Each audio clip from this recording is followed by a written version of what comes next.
Bugün yine 5C sinifindeyik. Sinif ümumiyyətlə çox kreativ sinifdir. Şuşanın orada qalalarını görürsünüz yəqin ki. Bugün de bizim Yusif, Tağıyev Yusif çok güzel bir resim çekib. İstəyirəm Yusif öz əsərini bizə təqdim eləsin.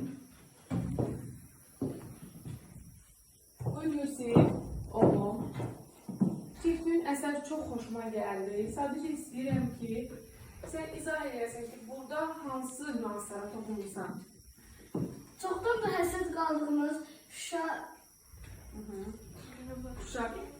şəhəri azaddır. Aha.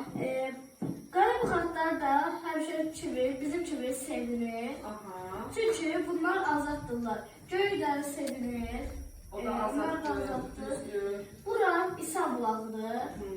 Bu tərəf Cıdır düzüdür. Bu tərəf isə Topxanadır. Tophana meşəsidir, düzdür. Və şükür Allaha ki, təbiətimiz azad olduğu kimi Qarabağın brendi olan Qarabağ adları da azaddır. Və əlbəttə, əgər Allahın bizə bəxş etdiyi hər bir şey azadsa, biz də xoşbəxt və azad olmalıyıq. Sən də azad Azərbaycanın bir övladı kimi tariximizi öyrənməli və onu düzgün qiymətləndirməlisən. Uşaqlar, bugünlər mən Yusifi çox əla qiymətləndirirəm. Çünki bugün həqiqətən o tarixi ərazimizi çox gözəl bir formada ifadə edib. Afərin sən oğlum, gətir günləri səni qiymətləndirirəm.